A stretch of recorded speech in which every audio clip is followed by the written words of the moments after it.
surprise announcement. Dalton trustees are moving to hire former Chicago Mayor Lori Lightfoot to investigate their mayor, Tiffany Henyard.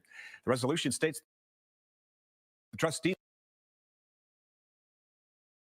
are moving to appoint Lightfoot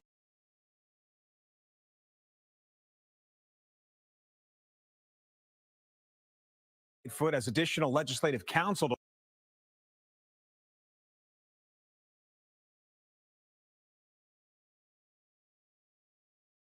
look into allegations of financial issues. She will also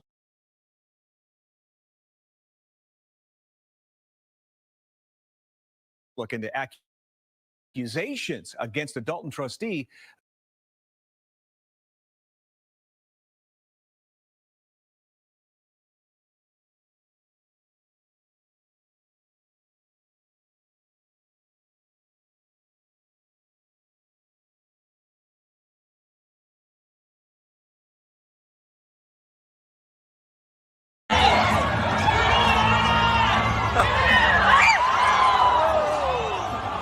Lead us not into temptation, but deliver us.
surprise announcement. Dalton trustees are moving to hire former Chicago Mayor Lori Lightfoot to investigate their mayor, Tiffany Henyard. The resolution states the trustees are moving to appoint Lightfoot as additional legislative counsel to look into allegations of financial issues. She will also look into accusations against a Dalton trustee accused of sexually assaulting another employee. That allegedly occurred during a village-sponsored trip to Las Vegas last year. Mayor Henyard, meanwhile, is accused of mismanaging funds and is facing multiple lawsuits. The Board of Trustees says it is proposing to appoint Lightfoot as additional legislative counsel because she is both a former mayor and a former federal prosecutor. Now, the board will vote on the resolution at a special village board meeting Monday night. If approved by the board, Lightfoot's law firm will charge $400 per hour for her services. All right. Welcome once again to the Beatzilla PDX official show. I am your host, Beatzilla PDX officially. And this is the midweek report. And as you can see, we are talking about societal indictments, Law and Order edition.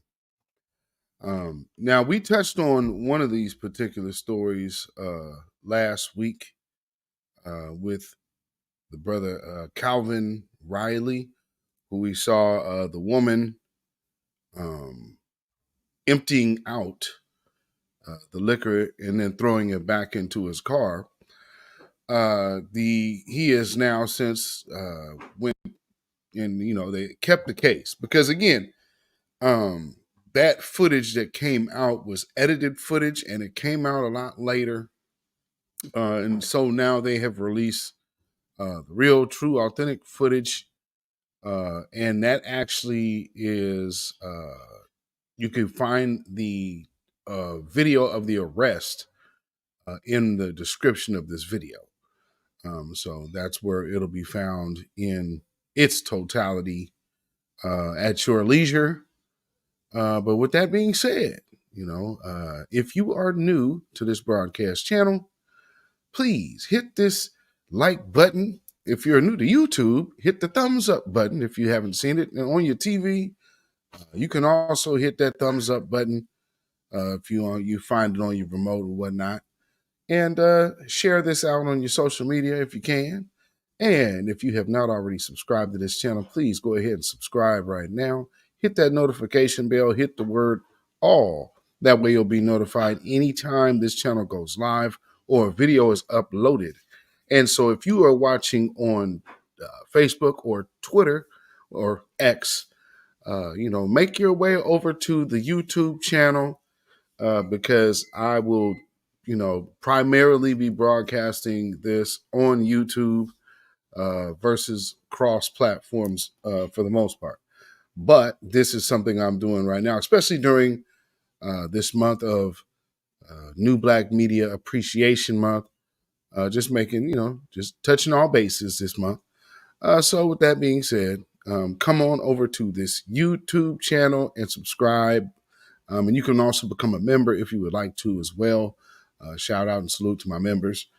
And so with that being said, something else that we do here at the Beatzilla PDX official show is we see who we got in the chat and we see where some of our folks are from, and then we will get this show on the road. So with that, let me do this.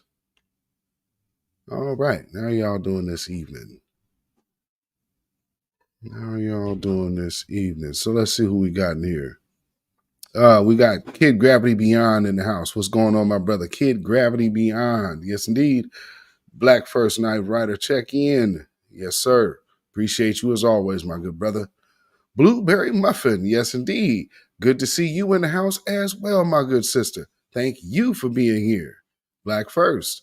And Judah Queen in the building as well. Thank you as well always for being here. Black First, my people. And also thank you for being a member and moderator, holding it down as always. Appreciate you. Sun kissed by the Most High. Thank you. Welcome all. Yes, indeed. Shout out to you. Thank you for being here as well. And David Boyd in the house. Black First Family Bronx in the house. Yes, indeed. Thank you for being here as well, my brother. And we got Patricia Slade in the building. Jersey City. Yes, indeed. Black First. Thank you for being here as well. Keep Prince in the building. Peace. Beatzilla Black First Family in the chat. Thank you for being here and also being a member. Appreciate you. Thank you, Black First. Yes, indeed. Blueberry Muffin shouting out the family in the chat. Yes, indeed. We got our good sister Miriam in the building. Yes, indeed. Miriam in the building. Black First. Always good to see you in the house. Thank you for being here as well. And for what you do as you're part of New Black Media as well. And Judah Queen and all of you as well in the grassroots. Thank all of you. And we also have RBJ in the building from South Carolina. Thank you for being here, my good brother. Black First. Yes, indeedy. And I see. That's to the Queen. Let's see. Keep going here. We got Dominique Devereaux in the building. Okay, there we go. Dominique Devereaux. Yeah. Oh, before I started. Oh, wow. Okay. Well, thank you for being here. I appreciate you for being here. Man, you know how they get down. Black First. Wooly Tresses. Thank you for being here. Hello, everyone. Yes, indeed. Thank you. And Yo 103 Queenin in the house. Thank you for being here as well. Oh, and Dominique Devereaux, I did see your comment on on the post or on the earlier video. So I did see that, but if you left one here, I didn't see it. You know how that goes. And Yo 101, or I'm sorry, 103 Queen, and thank you as well for being here as well. Always appreciate you. Seeing y'all faces in the Plizace. And we got crew, Reality, Grand Negus in the house. What's going on, man? Black First, brother. I appreciate you for being here. And we got our good sister Black Spider in the house, Black First, from up the way. So yes, indeed. We got some decent weather now. Fairly decent anyway. It was in the 60s. But I mean, this is the Pacific Northwest. And up here, we went from 70 something to 50 something. And then just hung out in 50 something and went down to 40 and 30 something. So yeah, this weather change here is a monster. Nightbot on the chat, in the chat. On the job, be sure to subscribe. Yes, indeed, to this channel. If you have not already done so. If you're watching on Facebook or X, make sure you go ahead and subscribe to this channel right now. And let's see, we have Antithesis in the house. Black First, Valdosta, Georgia. Good to see you in the house. Thank you for being here as well. And my good sister Blueberry Muffin, in honor of New Black Media Appreciation Month. Put 10 on it. Thank you, my good sister. Peace, power, blessings, and protection be upon you and yours as well. Thank you, Black First. And Finally Aware. Greetings. Appreciate you for being here. Thank you very much. Finally Aware. All right. That's a good thing. All right. 53 up there today. That was 53 and sunny. Well, man, I didn't realize we was that much warmer than y'all. Wow. Yeah, I did not realize that. Yeah, we got up to I think we were close to 70. Close to 70. At least, yeah. Yeah, I think we got around there. Oh man. So the first story that you just saw, which I guess it's fitting that it played after the intro. But yeah, Lori Lightfoot. They put her on the case to investigate the other woman. Ain't that something? So we gonna use one black woman to go after another black woman. That's a cold little deal. They just kind of piece that together. Oh, look how that works out. Yeah. Yeah, look how that works out. Phantom Beat in the building. Yes, indeed. What's going on, man?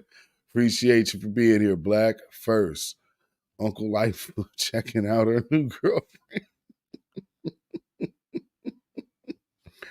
Oh man. Oh, Dominique said they was chemtrailing like a mug during that eclipse. There was something they definitely did not want us to see. You know, out here, man, it was so overcast and cloudy here. It was raining. And not to mention over here on the West Coast, we were kind of out of the trajectory to really see anything. I guess some people saw a little bit. But as for where I was at, I couldn't see a thing. It's just normal day of clouds. It's not unusual that the sun doesn't come out today. This is Portland. So I guess some people got in some like the clearing areas, kind of went out east. And so I've seen some pictures, but you know, extreme partial eclipse over here. So, but I hear more folks on the East Coast, more so are the ones who really got the real good glimpse. But yeah, not us out here. Plus, you know, maybe we would have been able to see a little bit had it would have been clear like it was today. That might have made the difference. But I mean, for us, we we missed nothing, family, because we couldn't see a thing anyway. It was super duper cloudy, and it actually ended up raining quite hard, might I add. So yeah, happy eclipse. But yeah, I just seen a story about some family, I think, or a TikTok influencer that just got hit by somebody who wasn't paying attention or was distracted by the eclipse and ran off the road and onto the sidewalk and ran the girl over. If I read that correctly, because I just literally seen that like 10 minutes before I started. So if anybody knows about that, like, let me know. That is crazy. Like, you that distracted that you just, oh man, look, boom, boom, boom, boom, boom. Oh man, that's terrible. That is terrible. Getting distracted by, I mean, I don't get me wrong. You know, it's a miracle of cosmic nature. You know, the out of this world type of things we can witness. So I get it. But good grief. Keep your eyes on the road. Man. Did anyone else just die? Hopefully not. We still got sounds, y'all? Let me know if we still got sound. Let's see. I got some sound in here. Okay, yeah. It looks like the sound is good here. Yeah, okay. So yeah, everybody still got sound in here. Hey, you I'm on 3 different platforms right now. You know how that go. You know?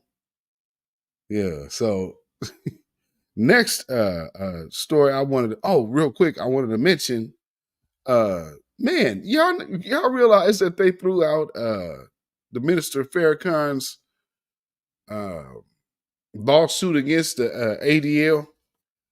They threw that out and said he couldn't really find that he was harmed by them labeling him anti-Semitic. It's like, you can't be serious. Other people have lost their careers in businesses supporting Minister Farrakhan. So, you know, just to show you how the law and order and justice system works, they tossed out his lawsuit.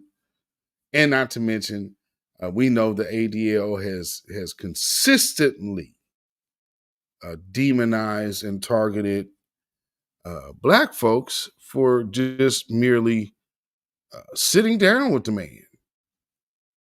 You know, that's something we have witnessed. You know, you see how Nick Cannon got it. They don't play that. When we tell you to stay away from that end, that means you stay away from that end. You know, I mean, I'm not no conspiracy theorist or anything, but I just find it very interesting that, again, for the people who be like, well, you know, I support the Mr. Farrakhan and he's done a lot for black folks and this and that. You know, I always remember what that woman was saying. The black folks are the young black America is their biggest problem. Simply, and when you go, it's not like we're over here hating it on anybody. We're just simply focusing on us. And that somehow has turned into a major issue. And, you know, you just have to remember when you start hearing certain things and seeing certain things, hearing how, you know, it's funny, like right now, you're seeing some of the Democratic shills come out the woodwork talking about, ain't it funny how all of a sudden you just got black men attacking the Democrats out of nowhere? Where? Oh, it's coordinated. There's $100 billion that they said they were committing, and that's in press. That they were purposely going after members of the squad. And so they're literally running candidates against the squad, targeting the squad, because they don't agree with their position. We'll just leave that alone, though. Let's throw black men under the bus for nothing. But we got $100 million, and they'll tell you we're spending $100 million, which means they're probably spending more than that. And so that's a lot of influence. Not saying that it would like probably have a judge going in kind of bias type of rulings or anything. I couldn't ever suggest that. But let me introduce you to the head leader of the ADL. You're going to want to hear this. We opened a center in Silicon Valley back in 2017. And the woman who runs it, she's an ex-Facebook executive. I have software engineers and data scientists working at ADL. We're monitoring all this stuff. And we're working with all the platforms, by the way. Google and YouTube and Meta and Twitter and Reddit and Steam and Amazon, all these companies. From like Apple to Zoom, we work with all of them, okay? That's relevant because we've been working with Twitter now since it was founded. We worked with the old regime, working with the new regime. Like I'm talking to Elon, and we're trying to work with them. He's literally bragging out loud about how they have daily meetings with all the social media companies. Sorry, not even just social media platforms. He said Zoom, private conversations in order to censor speech they do not like. And let's just be 100% straight up. The ADL is not a civil rights group. It is an intelligence organization operating within the United States on behalf of another country.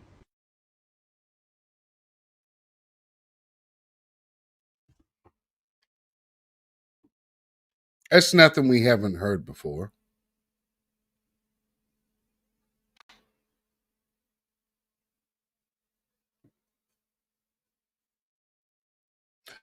Who can say how much power that really wields, you know? I wouldn't know.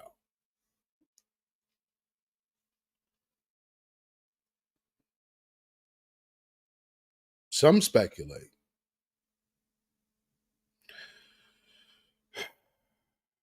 And then, you know, that turns out to be things that pop up.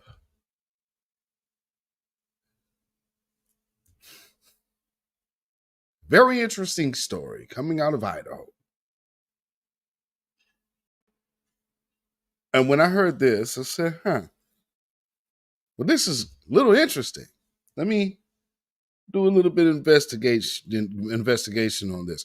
And also, this kind of coincides with something that happened here recently, just like days. Matter of fact, there was a guy that ended up shooting at two churches. I believe it was yesterday or day before yesterday. And he ended up shooting at two churches and went on a high-speed chase with the police. Got in no kind of altercation after that. They took him in unharmed. And he was very well armed and body armored up and bullets to the teeth. And he's alive and well. But, after a shooting spree, I think they charged him with some gross misdemeanors. I mean, it's insane, family. It's really insane. But let me these bitches are a beast. I'm gonna do it like this. All right. So this guy on your screen. This is excuse me here. What's this guy's name? This out of Coeur d'Alene, Idaho. The 18-year-old Coeur d'Alene. Well, let me first read the headline. It reads, Coeur d'Alene's teen with ISIS ties pleads not guilty. Wow. So out of Coeur d'Alene, the 18-year-old Coeur d'Alene resident accused of planning to attack local churches on behalf of ISIS pleaded not guilty in federal court Wednesday morning. Alexander S. Mercurio is charged with attempting to provide material support and designated foreign to a designated foreign terror organization. If convicted, he faces a maximum penalty of 20 years in prison and up to a lifetime of supervised release. Wow, he ain't never gonna get them folks off his back. It is a wrap. Let's continue on to show you how, this is him. So there's his court documents there, they got him good and hemmed up, don't they? Federal authorities arrested Mercurio Saturday, the day before federal prosecutors believe he planned to attack the people. Where did my mic go? Now, my mic just went out. Hopefully, hold on, y'all.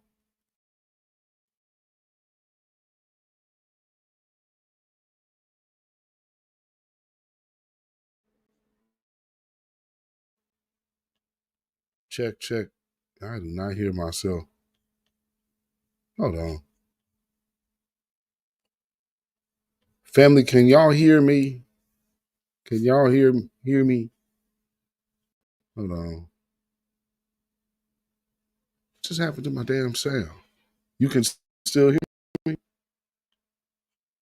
I don't know why I can't hear myself. Hold on. Wow, you got me kidding me, man. Okay. Oh, okay. Looks like I'm the one that can't hear myself. All right, let me see if I can fix this.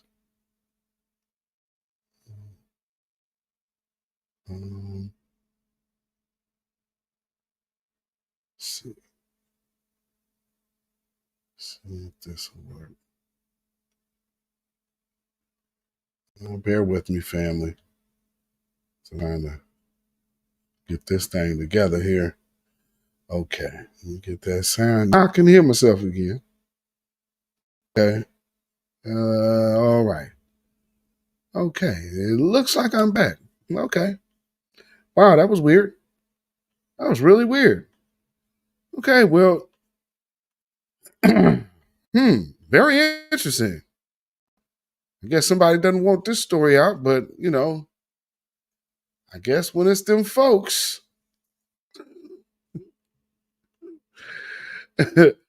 And so again, where was I? I guess that he was going to do this. I believe he planned the attack to attack people attending a church near his home in Coeur d'Alene. He allegedly planned to incapacitate people by beating them with a metal pipe. How do I kind of convey what they saying right here? Harming their throats with a knife or machete, and to start fires inside the church. Wow. Mercurio allegedly told confidential sources he planned to carry out a martyrdom operation in Coeur d'Alene April 7th. Okay, and we already know April is one of those supremacist holy months. So he was going to take one for the team, I mean, he's going to martyr himself. All right. According to court records, just for doing so, he said he wanted to donate every last cent in his bank to ISIS, a sum of $11,000. Mercurio waived his right to a detention hearing Wednesday. He will remain in custody while a trial in the matter is pending. That's interesting. A jury trial is scheduled to begin May 28th. Proceedings will remain in Coeur d'Alene. Well, that is very interesting. So, just can't help but notice that this guy had plans to shoot up a church and shoot people at a church. And then there's this guy here who literally does the same thing with body armor and a bunch of bullets. It's pretty ironic. Not saying that they're connected, possibly, but who knows? I think they should probably do more investigating on the connections to who this guy is tied to when they're able to go foil these. And who knows? Maybe that's why the police were even somewhat notified to look out for something like this when the shooting happened here. And so who knows? Fact of the matter is, both of them are alive and well. Looks pretty healthy. Don't look like he had too many problems. He was planning on committing a whole mass deletion. A mass deletion. He looks fine. Yep, no problems there. I wonder,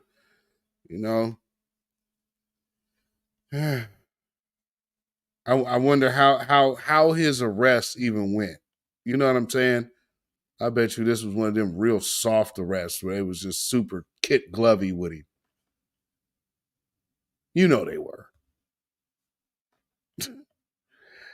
You know they were. So, yeah. So, in that little tidbit of news, again, societal indictments, Law and Order edition. For real. For real. For real, Law and Order edition. You know what I'm saying? Oh, wait. Yeah. Blueberry muffin, exactly. For real. All right. So let me see where I need to go next.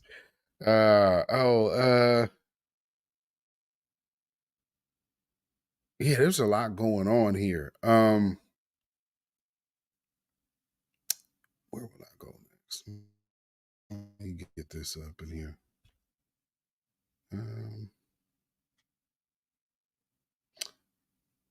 Okay. Let me go to again the story I wanted to give an update on with the brother Calvin Riley, who for all intents and purposes, what was the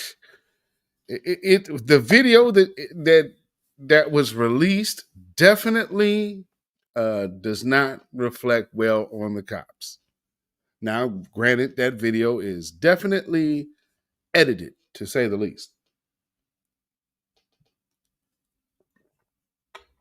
However, the video, like I said, the video of the DUI arrest is in the description of this video as we speak. Well, they've released the entire thing, and it's not a really good look for my man. I will say that absolutely. So this is how it all played out for him this week. In the matter of the state of Florida versus Calvin Riley, case number 2023 CT-854, we, the jury, finds as follows as to count one of the information, driving under the influence. The defendant, Calvin Riley, is guilty.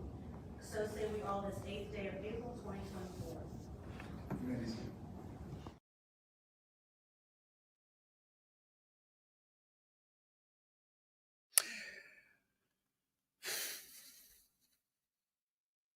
And some would say that he probably didn't need to be there in the first place, because how that video presents the situation. But if you watch the video, I do believe they probably were lying about smelling marijuana. I definitely do believe that is quite plausible. However, on the DUI part, he did that shit. Guilty as fuck.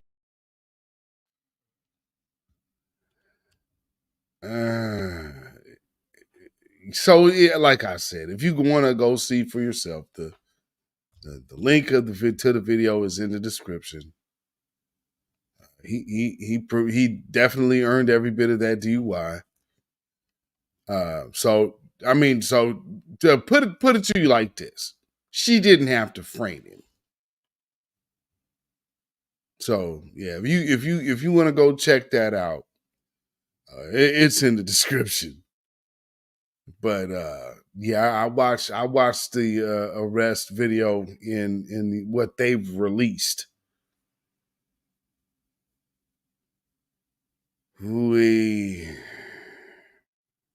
Yeah. I mean that I don't know what that woman needed to go empty out them bottles and pouring out bottles back on into the car for. I don't know what she was doing that for. Because there's another thing that he had a whole nother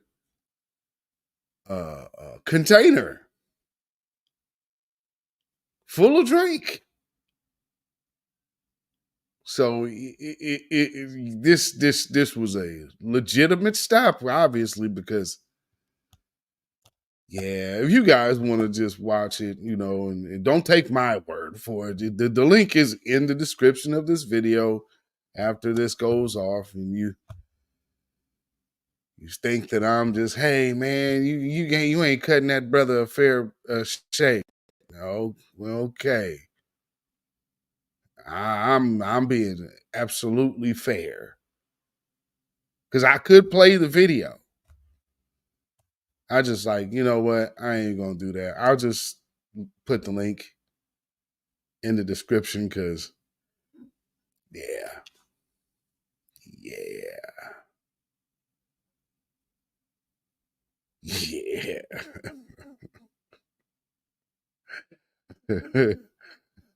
My man was loaded. My man was good and loaded. Loaded like a yeah, he was more loaded than a Wendy's loaded baked potato. Blueberry muffin. Facts. Yeah. Yeah. They showed her breaking the seal. I don't know why she did not need to do that to prove that he was inebriated at all. There was no need for that. So I don't know why she did it, because if you watch that video long before she even gets to even cracking that bottle open, it's y'all remember the DUI commercial where the dudes, they would be driving down the street, the police pull them over, and the beer, as soon as they roll down the window, the beer just start flowing out the window. Ooh wee. Kermit Weefield, he was messed up to the highest of messed up. Yo. Oh man. So yeah, Calvin Riley, they still gave him some light time though. He got real light time on this. And yeah, I don't know what was wrong with the procedures that was going on that had her do that. But yes. So the update of the story from last week is, yeah, that brother's guilty of DUI, and for the jury of his peers that seen that video, there's not one of y'all in this chat that, like, damn man, like, you know, I want to root for you, brother, but damn man, like, wow. Because I guess that's one thing that edited video does not show much of him speaking,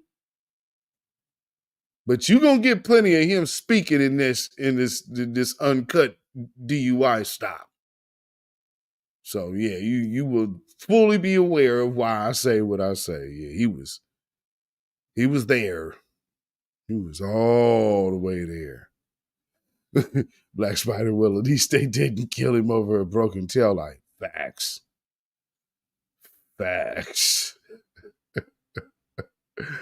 Oh man, who I see coming here? Hey, I see C. Terry in the building. Salute C. Terry. Thank you for being here as well. Black first, my good sister. Appreciate you. And who do I see here? Accolade 310. Yes, indeed. Was his defense an excuse? He has diabetes because the white supremacists are notorious for using that excuse. Oh yeah, no, yeah. he diabetic like what was that? The Marlon Wayans movie? He was like had some something that turned him goofy. Ain't that one of them Wayans things?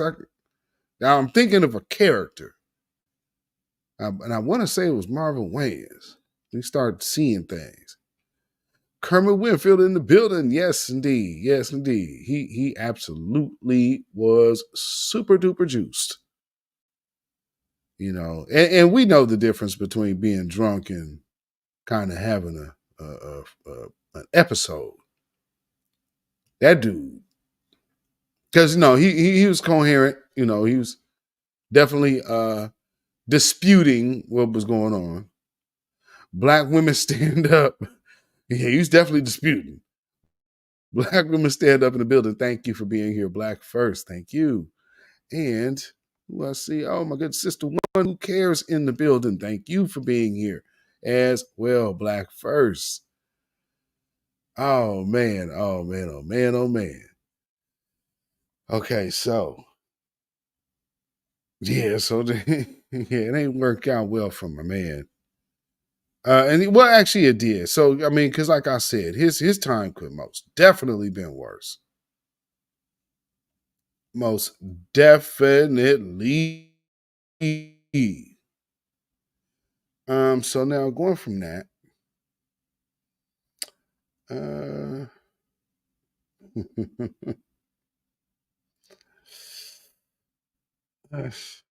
okay, I'll start here. Okay, so y'all remember,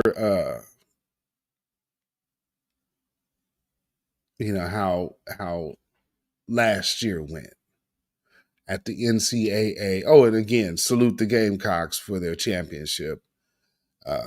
Because what's so funny is that last broadcast, my last broadcast, I was like, this, I literally spoke of how the game, how I believed it was probably going to end up, which would be the Gamecocks and Iowa. I figured that was what was going to be. What I didn't realize, and remember, I was telling you, I believe that the Gamecocks was like number one in NCAA.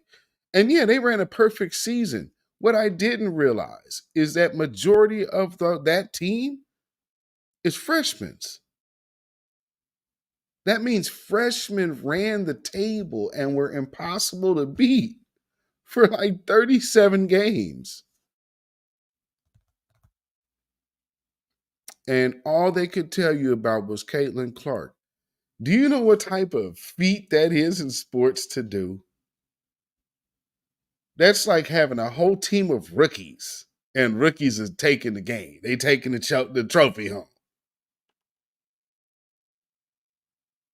That's unheard of in any sport. I mean, that's something you talk about. Now, here's something else that I also examined about this NCAA situation. Like I said, last year you had Jill Biden. Well, let's, because she overshot it and overplayed it, because that was the hype of the business. Caitlin Clark. I seen it with Sabrina Ionescu, and I'm from Morgan. You know what's so funny is, so when it was Sabrina Ionescu and she was the greatest ever and the GOAT this and the GOAT that, and Kim Mulkey was the coach of Baylor Bears. I believe she might have had Brittany Griner, I'm not sure. I think so. But think about that. So Kim Mulkey beat the hyped up Sabrina Ionescu, and Sabrina Ionescu clearly is a great player. However, she did not win the championship for Oregon, and they had a very good team. Oregon had a very good team, but they could not get over them Lady Bears. And that's Kim Mulkey's team. Fast forward to last year. Kim Mulkey is now in Louisiana coaching the LSU Tigers, right? That's the Tigers, Lady Tigers. They're great white hype again. Caitlin Clark. There's Kim Mulkey right there. Bam. This time around, though, if y'all will remember last year, it was the Iowa game and South Carolina game got kind of testy last year. That's where that whole "you can't see me" thing even came from. Like, a lot of people forget that part. That whole thing was started with her doing that to South Carolina.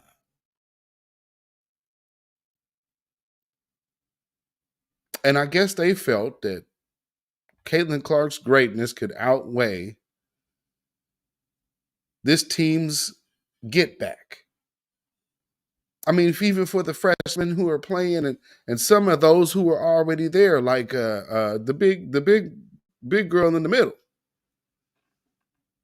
Oh, they know how that felt last year. So some people coming in here with a chip on their shoulder. With majority freshmen, and you have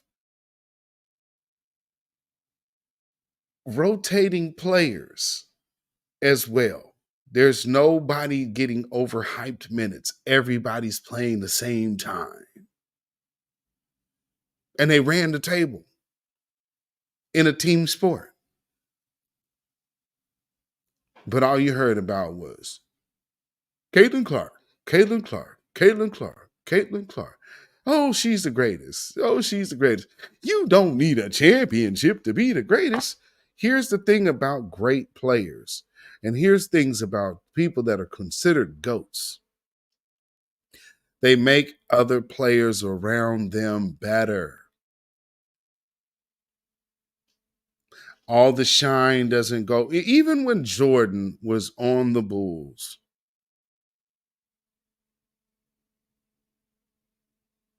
other people still got shine. It's Mike's team for sure. But you still knew who these other players are, because they needed that as a team to win. All of that is getting lost, because it's funny. They talk about like AI. AI is not in the conversation of a GOAT. Hall of Famer. Great player. Not the GOAT. So that's something that a lot of people, oh, you guys are just hating on us so much. Please. But, this year, I guess the White House figured they'd go a different direction. And instead of even really paying any attention to the actual winners of this women's contest this year, they decided to, well, let me just show you what the White House put out themselves.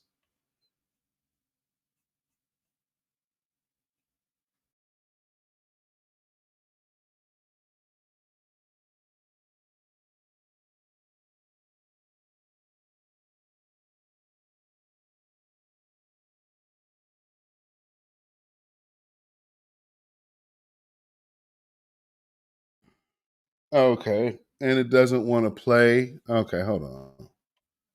Let me see if I'll get it in here this way there. Wait a minute. Boy, StreamYard. All right, we're having issues tonight, I guess. So we'll just have to do it this way. That's all right. Bear with me 1 second. My, oh my, oh my. Oh, and I see there are other prominent things and just in case that some people thought that, oh yeah, I wonder if you're gonna tell. I'm well aware of now of certain legal proceedings that are going on that I'm sure some people seem to be very happy about. For me, I don't wish nobody issues with the law at all. And so hopefully everything turns out how it needs to turn out for that brother. And that's so if you guys thought that I was going to be going in on anything like that, nah, it's nothing. I don't have issues like other people have issues there. So with that being said, just say, nah, if y'all thought I was going in that direction, no. No. So this Law and Order edition has nothing to do with current proceedings, some that went on today in certain areas of the country. So you see what we are talking about here today, though. Because, I know how folks be. So, yeah, I didn't even, it just dawned on me like, oh, wait a minute, let me clarify something here.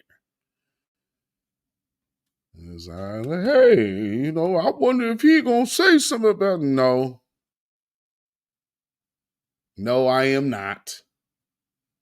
I'm sure that there's probably plenty enough going on X that you don't need nobody else over here doing anything, because I'm sure y'all got it.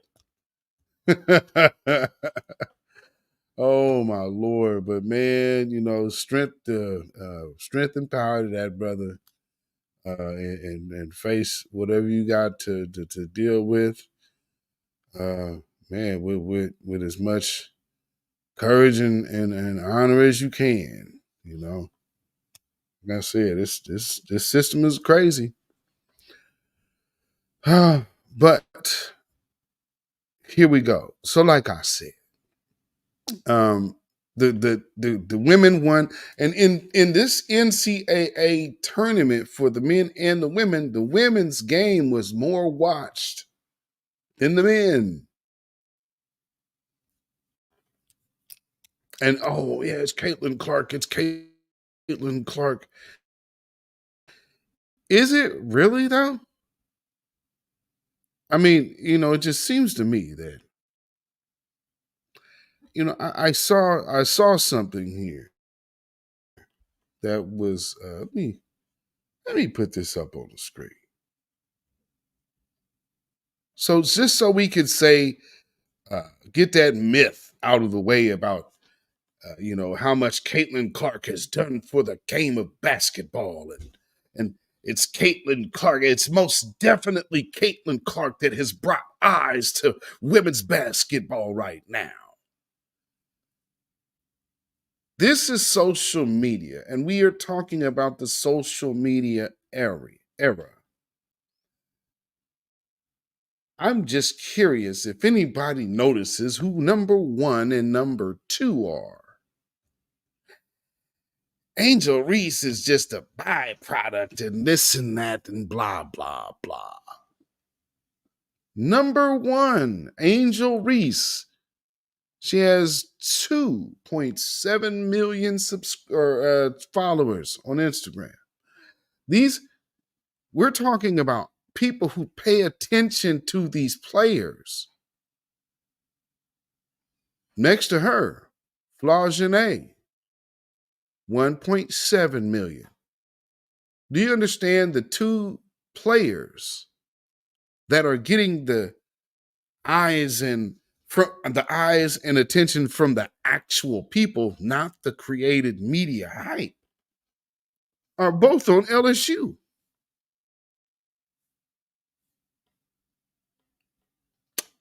Yeah. Isn't that interesting? See? So, I mean, we just have to look at reality, and yeah, 1.1 million old number 3 has right there. Caitlin Clark and Paige Buckner's or Bucher's is 1.1 million. The closest that they're in league with is Flagene. But they're not scratching the surface at our sister Angel Reese. So if you want to know who's really, really, really, really bringing eyes to women's basketball right now, you would have to probably say that woman on the top. Now, granted, the mainstream media most definitely put Caitlin Clark in your face, so that's why that crowd has got to women's basketball. But I don't know how you just forget that this woman was sitting up here with almost 3 million followers during a basketball season.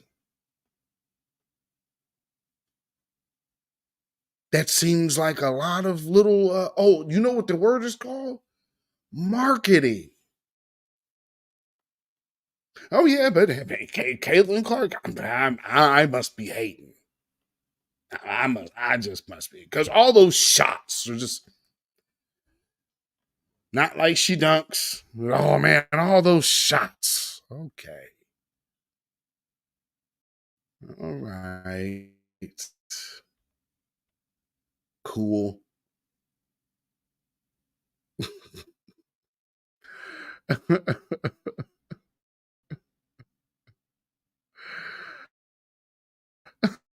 Okay, whatever. So, like I said, it saying all that to bring it back to Jill Biden wanting Caitlin Clark to come, well, wanting Iowa, the losers, to come to the White House as well. I'm gonna tell Joe, let's also invite Iowa. That's sportsmanship, right? No, it's not. That's a participation trophy.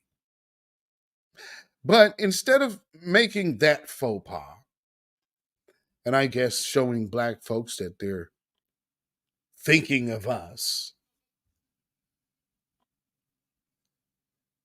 the White House stepped out there and reached way back for some nostalgia. I guess this almost tells me that like they already had pre-planned or maybe even pre-recorded. I wonder how much pre-recorded stuff for Caitlin Clark's win was really out like done. But nonetheless, this is what the White House does after South Carolina wins the championship. The Go Gamecocks, and so this is how they respond. Hello, Tigers. Hello. Welcome, everyone.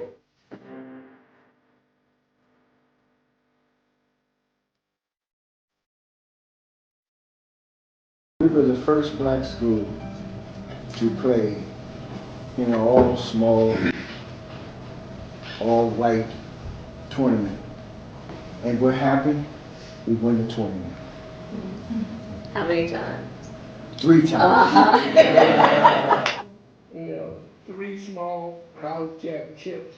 Unbelievable. They don't even talk about it. It's not written about. And basketball is bigger now than it's ever been.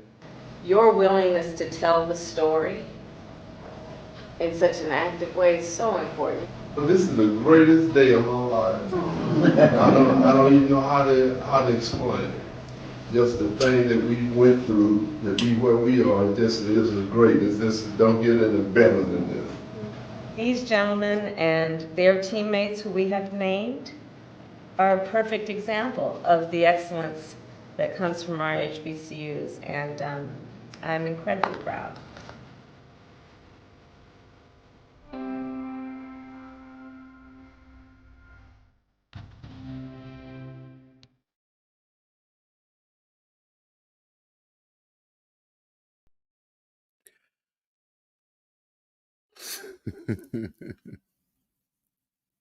All right.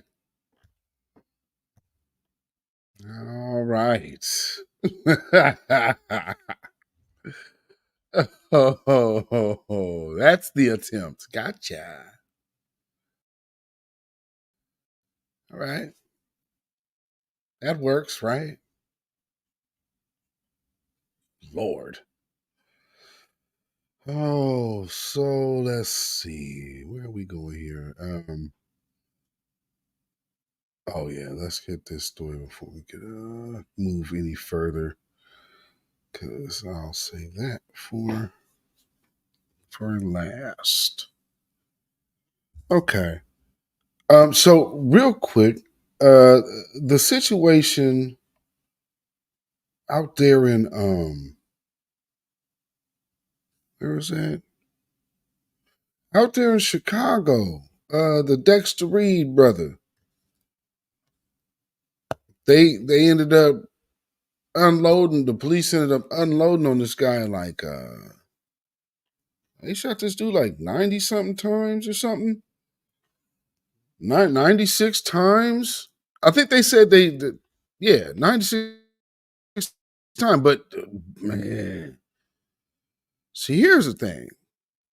This is another one of them kind of jacked up situations because the brother was shooting at the police. He actually hit one of them. So, like, this is it's kind of a, you know what I mean? It's like, dang, dude, you can't go bucking at police and then like, oh well, you know, they're just gonna let me ride. No, man.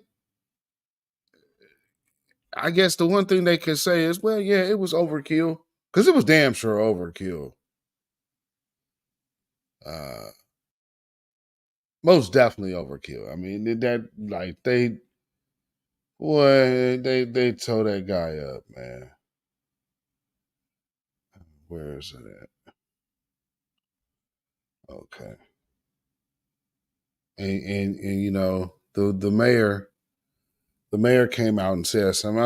I seen the mother at a press conference, and she was saying how he, I guess, just recently bought his car. And he was going out to go enjoy himself. Now, what I do not understand, and I guess that's why, and we always say when they release the body cam footage that fast, usually it's in favor of the police, and this is kind of in favor of the police, unfortunately, because this guy, I'm not sure if he was having a mental situation or what. But, you know, he's surrounded by a bunch of police officers and then just kind of didn't want to get out the car. I guess he was thinking about running and then gets out and starts shooting. It is very interesting what that whole scenario played out. You know, I don't know what was going on with the brother, man, but condolences to his family and the people of Chicago. And, you know, I guess just find some kind of peace somewhere. But I do absolutely believe that this was overkill and that this, unfortunately, was a shootout to some degree. But this is what the mayor had to say. They did, Tani and Terrell, and the mayor calling the footage deeply disturbing, painful, and traumatic. Mayor Brandon Johnson says he spoke to 26-year-old Dexter Reed's family, offering them his condolences. He says he also visited the officer who was shot in the arm the day in the hospital. Now, COPA, the chief administrator, confirming today initial reports appears as though Reed fired shots first, then he fired shots at one officer, 4 officers returned fire, and allegedly fired 96 shots toward Reed in a matter of 41 seconds. That is what Mayor Johnson says was deeply disturbing. Take a listen. As mayor and as a father raising a family, including 2 black boys on the west side of Chicago, I am personally devastated to see yet another young black man lose his life during an interaction with the police. When someone is shot and killed by police in our city, my administration will lead with transparency. Attempts to withhold or delay information are mistakes of the past, and we have already taken concrete steps to start a full investigation into this case. The Cook County State's Attorney Kim Fox says they will conduct a thorough review and investigate this incident. Meanwhile, the officers involved have been placed on a 30-day administrative leave. COPA will also investigate this use of force, as well as the incidents leading up to the use of force. Watch breaking news on YouTube. Subscribe to ABC7 Chicago.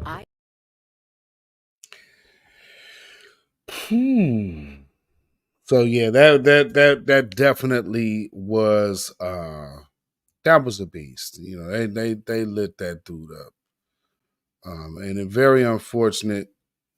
But yes, I don't know what that guy was thinking. You know, he starts shooting at the cops, and man, they just went nuts.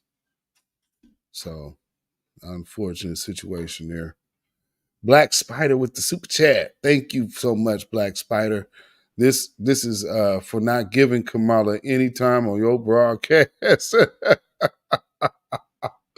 You already know. Thank you so much for the super chat.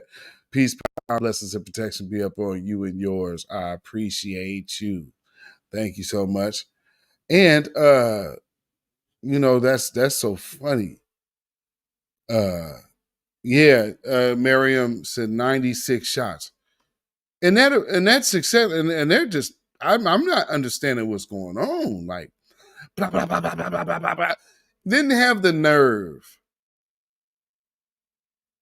Show me your hands.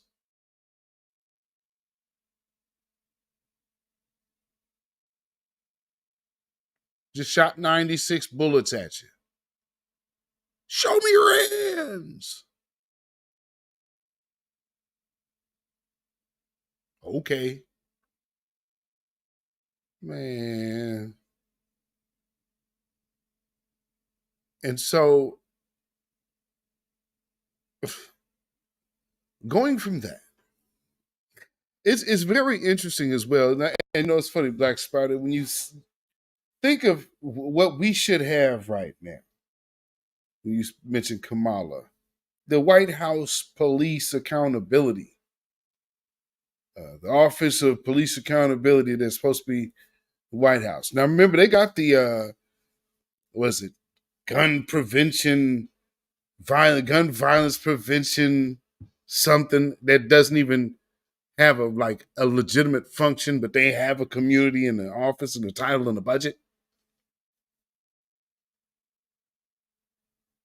But nothing for black folks, and you can't still no police oversight. That could be a White House committee. Think of all these years that could have been in effect. Now you're starting to hear of all of these police incidents, some of these things that we hadn't even heard of. Some of these things were happening last year. You got the other brother, was Donald Armstrong. Donald Armstrong, you got that brother, they tased him twice and then somehow start shooting him and then paralyzed the man. And now he's suing. And good for him. Yeah, good for you, dude. Get your money off them folks. They paralyzed that dude. Not to mention, and trust me, the way they lit him up, they was trying to delete that brother. But he stayed up on this earth, but they was most definitely trying to send him to the upper room. Blah blah blah blah blah blah blah blah blah blah blah blah blah blah blah blah blah blah. It's like, you serious? It's like that dude's, boy. I mean, you talking about super close range, like they're 6 feet? Probably no more than 10 feet away. Blah blah blah blah blah. Like, come on, man. That's insane. So that brother, he's still living, so may he get his good due, because they owe that brother. They took that man's legs away.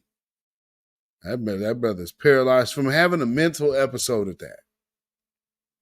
So, then also, like I said, condolences to Dexter Reed's family, because that was overkill on their part, and maybe they find some peace at some point in the process. Now, with that being said, okay, we gonna talk about Dominique Devereaux facts. The recent conviction of the Crumbleys, which is making a lot of noise. And what's so funny is this story is getting so much attention now, all of a sudden, of course. Right? Why? Because, well, the obvious. Because Deja Taylor's already in prison. And do you realize that, the way they hit Deja Taylor, Deja Taylor got 4 years out of the deal.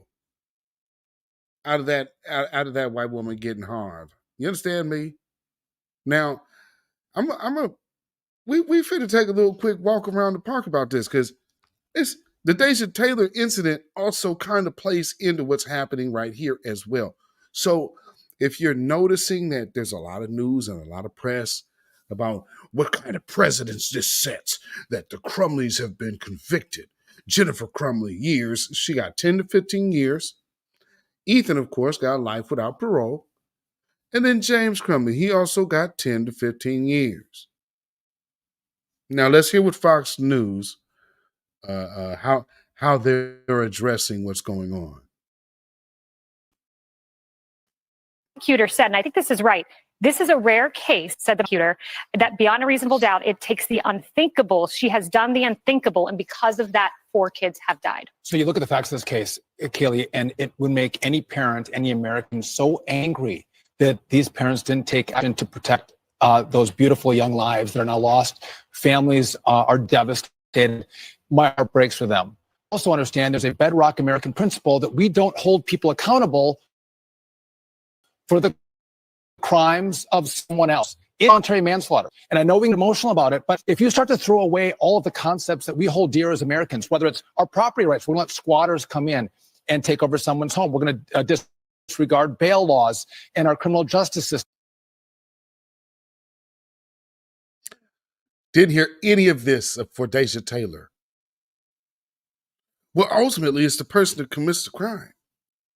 Really? Really? That is very intriguing.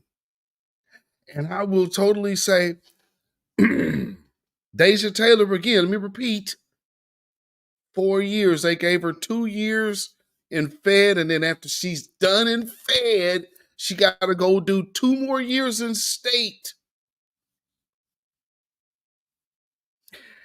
And all that woman does is sit up here and say, oh, I was traumatized and I have to relive this every night. I close my eyes. I see this monstrous little black boy that shot me at school. So, I mean, she's still carrying on. This is a child, ma'am, and no one seems to give a crap about him. And no one has asked themselves, because everybody's like, well, yeah, we should have said something. Yeah, on the day of, but I mean, this kid has issues. But okay, so what's the difference? This kid had issues, right? Aren't we talking about the same thing? Deja Taylor got issues. He got issues. Only difference is they went and bought their child the weapon. Deja Taylor's son went and stole hers. That's not being neglectful. That's a child being mischievous.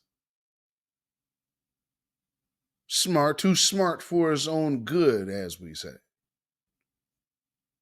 So, yeah, what presidents does it say? Let's hear some more. I don't agree with this conviction. I think it's a step too far. And I go, where are we as a country to say, why don't we get beyond the politics of this? Why don't we? Was there drugs that were prescribed, whether it was antidepressants? What socially was going on? What was going on in the family? Why don't we dig in as a culture to go, what's happening with these young kids that grab guns and start shooting people? That's a problem. Just one last point.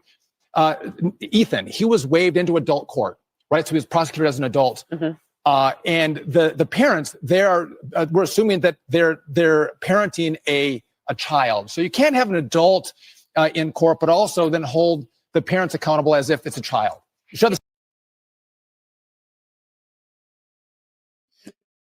And that part is interesting because family. What's her sister's name? What's the young lady, the 15-year-old girl who got jumped and had to defend herself against the notorious bully Kaylee Game? Everybody talking about how she should be charged as an adult. but charge the parents too, right? Okay, well, is that the energy the same then if she gets charged as an adult? Well, then you can't really charge her the same, right? You can't go after the parents then, right? Are we going to hear something different then? I think we all know the answer to that question now, don't we? The same standard. You know, Jerry, I imagine if you're on the jury and an inescapable fact you keep coming back to is you know that your son has access to a weapon. You know he has drawn, and I just want to draw our attention to the screen now. Here's James Crumbley.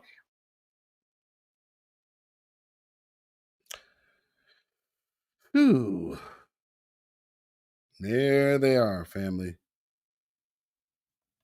I mean, and now they're like, oh man, what kind of message does this send? I mean, God, yeah, it's crazy. You know, I just don't like this conviction. I mean, this is horrible. You know, there's too much going on here, and it sets a bad precedent. So, is he a kid? Is he a child? Is he a child? Is he a kid? You know, we know a 6-year-old is he 6-year-old black kid is a young man, but I mean, you know, come on. Boy, oh boy. Boy, oh boy. And this is what we call societal indictments, ladies and gentlemen, because when the truth just reveals itself for what it is, that's what you're left with. And at the end of the day, you know, let's just remember, you know, what is it? What gets into these kids? I just don't understand. Well, it's that love and affinity for guns that you have most definitely put your children onto at a very early age. I mean, you know, it's just kind of apparent, you know, I'm just saying. And so, you know, everybody's upset. Man, I just can't believe this. This is total crap, man. This sucks, dude. Okay. Well, let me pull this other story up for you, because this is one thing I saw today. I'm like, you cannot be serious. Let me go in here. Does this have? Okay. Yeah, hold on. Hold on, family. Gotta share this. Cause y'all gotta see this. These folks are something else, y'all. Where's that at?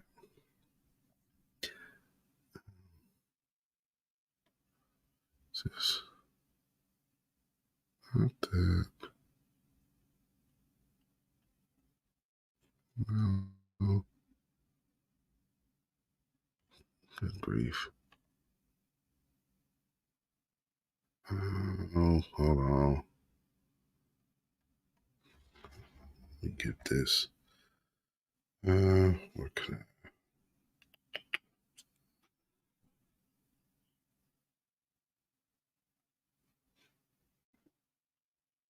Back with me 1 second here.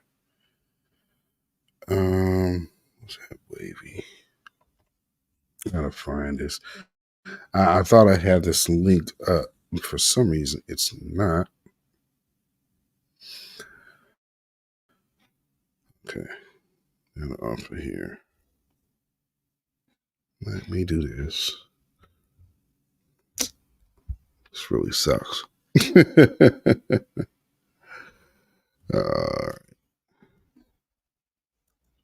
This is his name.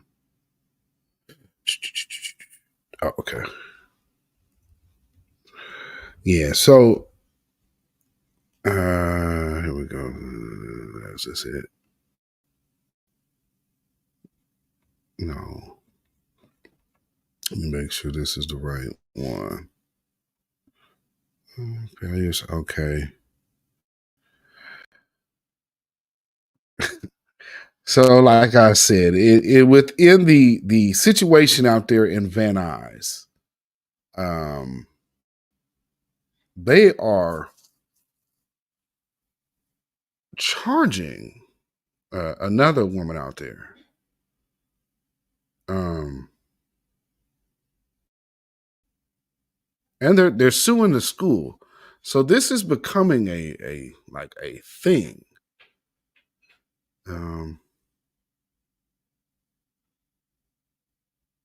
Let's go.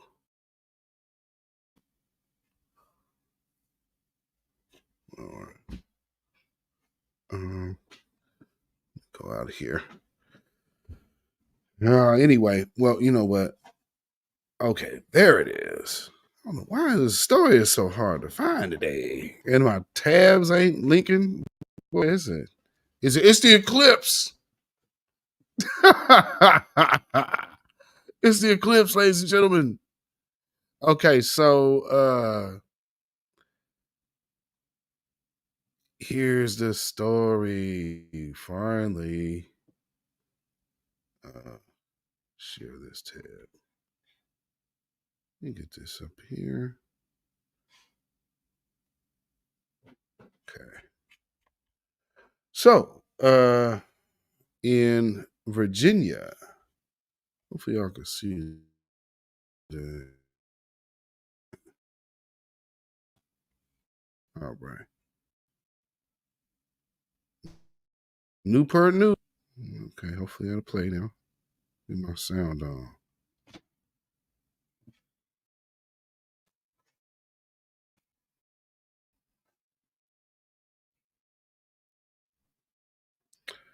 Okay.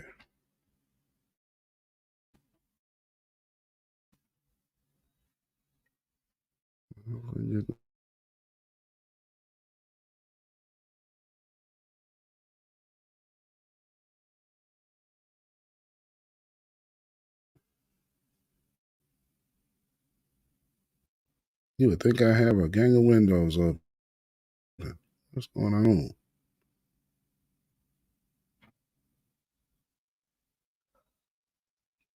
This is crazy.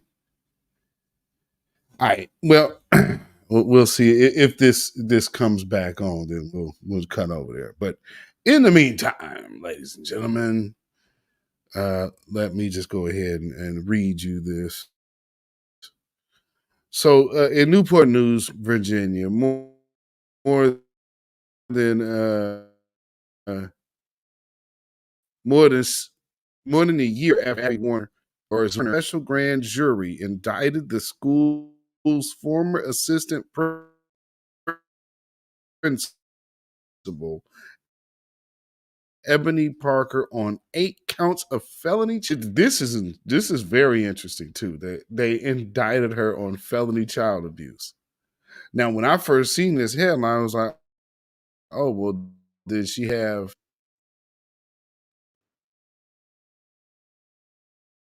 Hold on. Okay, now it's gonna start. Let's see if this works. Okay. I don't know what the hell was happening here. In the Rich Neck shooting investigation, the former Newport News assistant principal has posted bail after that there was enough evidence to prove that. The former administrator is Ebony Parker, who was indicted with multiple child abuse charges. Those charges were filed nearly a month ago, and today court paperwork says courthouse. Ebony Parker faces 8 charges for child abuse and disregard of life, and attorneys for Abby's Werner and families of students that were in the school at the time of the shooting say this is a former educator who now has criminal charges. The direct indictment says on or around the day of the shooting, Parker was responsible for children under 18 years old. It says she, quote, feloniously did commit a willful act or omission in the care of such students. It goes on to say her actions were, quote, reckless disregard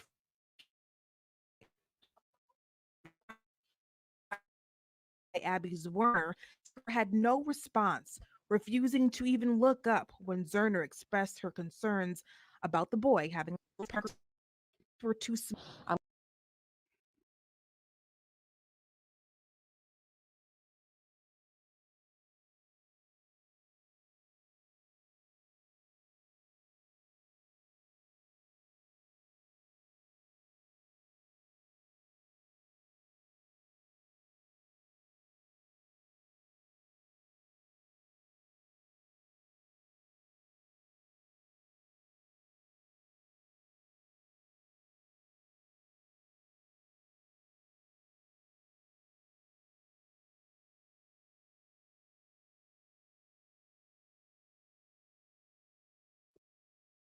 Glad I had a backup.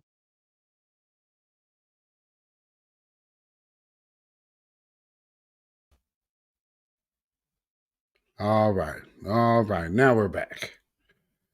That was freaking crazy. I don't know what that's about. So, as you see, they have found a reason to hem up this sister who was, that like I said, they was looking for anybody to punish. They could the first person of melanin that they could find in any relative closeness to this situation, they were coming after, straight up, straight up, and it's a shame, man. But it's very interesting when you think of how like Hunter Biden and stuff like that, and the charges he's dealing with out there in Virginia. Well, that he should be facing in Virginia. That Deja Taylor is already facing, is in prison doing. And then you'll get people like Jasmine Crockett coming out here caping, and all these other ones caping for it. Oh, let me go give you my sassy neck roll. And we ain't got no time to be worried about this and worried about that. And everybody, when they start coming around telling us about what we ain't got time to worry about, it's time to worry. Usually the rule of thumb,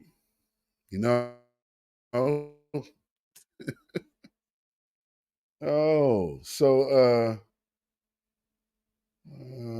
let me see. So speaking of sassy mammies,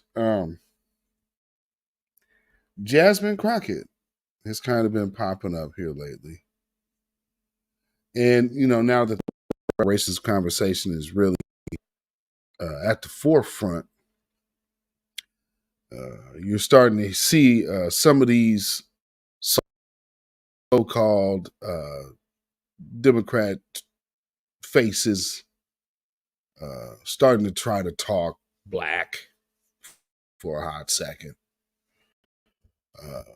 And now they're starting to do this, suggesting that blacks or black folks, Foundation of Black Americans, freedmen, if you will, should go under the status of a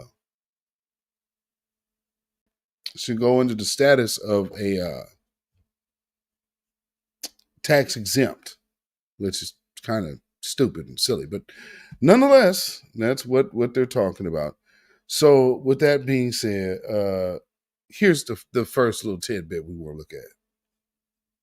I don't remember which celebrity, but it was actually a celebrity, and I was like, I don't know that that's not necessarily a bad idea, but I'd have to think through it a lot. One of the things that they propose is black folk not have to pay taxes for a certain amount of time, because then again, that puts money back in your pocket, but at the same time, it may not be as objectionable to some people about actually giving out dollars. But obviously then you start dealing with the different tax brackets and things like that. And that's one of the reasons that, we argue the reparations make sense, because so many black folk, not only do you owe for the labor that was stolen and killed and all the other things, right? But the fact is, like, we end up being so far behind, right? And so it's like, how do you bring for people. Exactly. And so it's like if you do the no tax thing for people that are already, say, struggling and aren't really paying taxes in the first place, it doesn't really exactly. They may want those checks like they got during COVID. Exactly.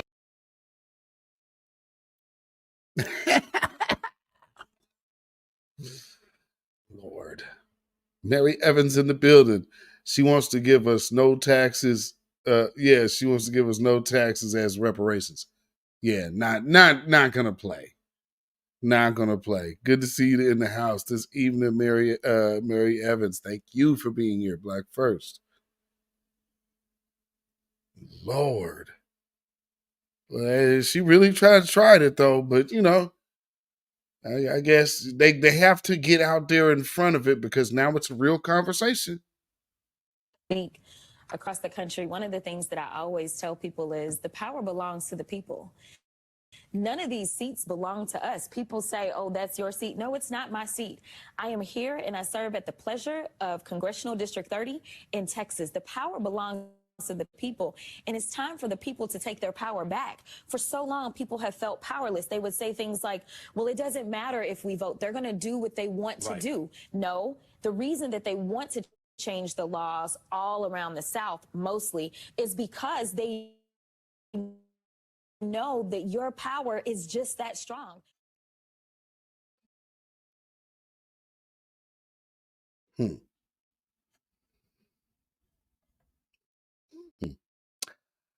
Maybe, or maybe not. When I see people like that, I just realize, okay, well, these are people here who have certain agendas for themselves.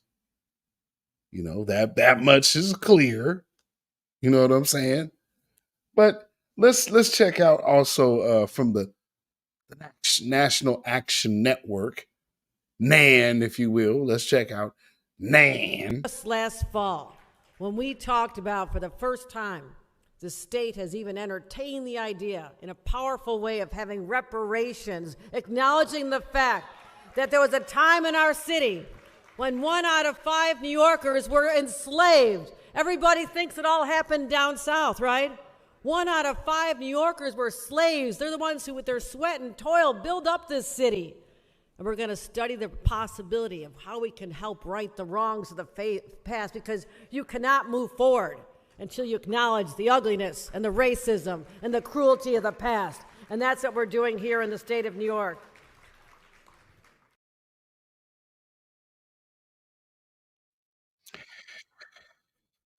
Oh, Lord.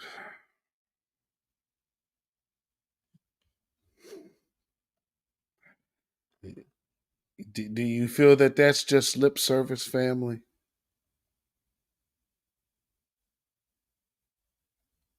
Or am I a skeptic? Or is that just lip service? I'm just saying,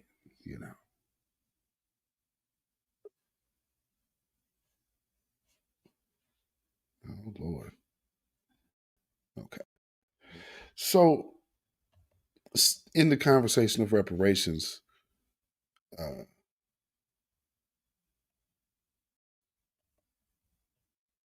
California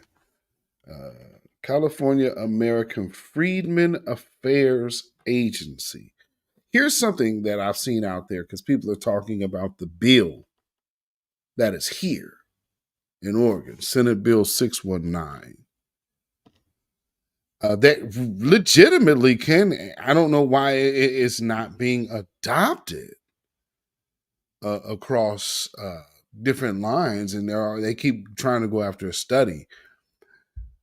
We don't have a study here. We actually have a bill that already proposes what needs to be done, breaking down the payments and how long, so and who. So look at Oregon's bill. Solid enough bill. It's just we're in a state that is gonna take it would be well, it's virtually impossible. So it's a bill that does not have the votes for support or have the people for the support.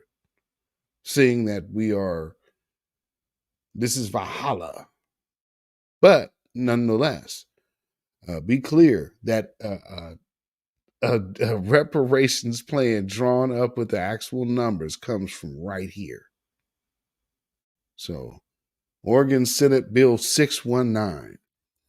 And so now in California, they have successfully spent more time having meetings and studies of meetings. And I guess this is what where we're at with it now in the California reparations conversation. Check this out. And I am privileged to have served as the chair of the California Reparations Task Force. Today, I advocate with a sense of urgency and purpose for the passage of SB 1403, a grand bill poised to establish the California Freedmen Affairs Agency. This agency symbolizes a crucial stride towards reparative justice, particularly for those whose lineage traces back to enslaved ancestors. Like Senator Bradford said, through rigorous research, the California Task Force has unveiled harrowing disparities that descendants of slaves still face in California, painting a stark picture in inequality across multiple sectors. For example, descendants of slaves, families, their median net worth of wealth languishes at less than 0.1% of white families, exposing systemic economic barriers. In terms of businesses, entrepreneurs who are descendants of slaves are 3 times more likely to be denied bank loans than their peers, crippling potential for growth and innovation. In terms of health, infants who are descendants of slaves are more likely to die at double the rate of their first birthday than their counterparts, highlighting glaring inequities in health across health access and outcomes. These statistics are not mere numbers, but reflect real lives diminished by systemic injustices, a legacy of slavery and systemic discrimination perpetuated by the state of California. And so this agency seeks to dismantle these barriers, advocating for and implementing reparation measures that address these deep-rooted disparities. The agency, also I would note that the Berkeley Intergovernmental Studies poll indicates that yes, 59% of Californians oppose direct cash payments, but that same exact survey reveals a broader consensus for action. A majority believe that the state has not done enough for descendants of slaves in this state, and 60% of those polled acknowledge that the enduring impact of slavery still impacts the lives of descendants today. Yes, I respectfully ask for your aye vote. Thank you very much. Other witnesses Can you wrap it up? report? Seeing no one else approach the microphone, if you're in support, please approach the microphone and provide us your name, your affiliation, and your position on the bill.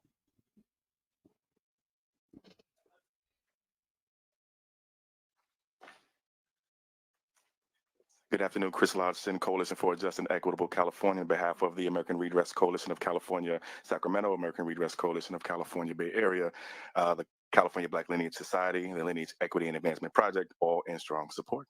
Thank you. Black Lineage Lyles with the Society. Bay I like Area that. Regional Health Inequities Initiative and strong support. Thank you. Good afternoon. Kim Mims with Coalition for a Just and Equitable California, American Redress Coalition of California, ARC Sacramento, and Amend the Mass Media in strong support. I urge and I vote. Thank you. Thank you. Yes, good afternoon. Darlene Crumbley, member of the Coalition for a Just and Equitable California, a member of the American Redress Coalition of California Bay Area, and I am strongly in support of SB 1403. Thank you. All right then. So this conversation has definitely moved the needle. As much as they said it wasn't, and as much as, we're in an echo chamber. Oh, nobody's listening, and it's just on the internet. Well, Brother Tariq Nasheed is about to do his second rally for reparations, Juneteenth weekend, back out there in D.C. Got a Brother Afro Elite and Brother Black Alpha speaking. Got Dr. Randy Short, and various other Reza Islam. Hopefully he don't get that last minute call like he did last time that he had to go. It was all hands on deck in Chicago. So hopefully people get a chance to hear that, good brother. And again, show the world that this is really real, and it's not that it's ever going away. So to think that you were going to just sit up here and, well, we're going to come out and rah for a minute and just disappear. No.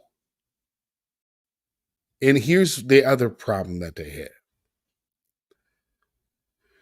None of the promises to foundational Black Americans, especially, these voting folks out here that vote blue no matter who, that some of them are having to start to scratch their heads and say, hey, maybe something is wrong here. And that's good.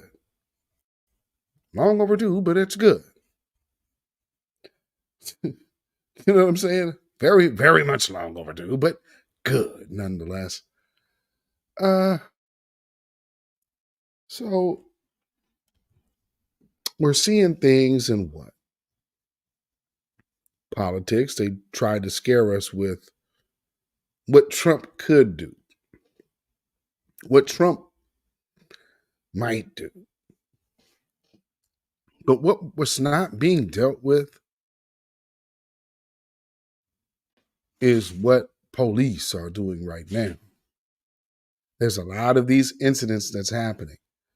And then we cannot stop at police, because even out there in Missouri, you got this nut job DA out there trying to use this 15-year-old Black girl as some kind of poster child for villainy.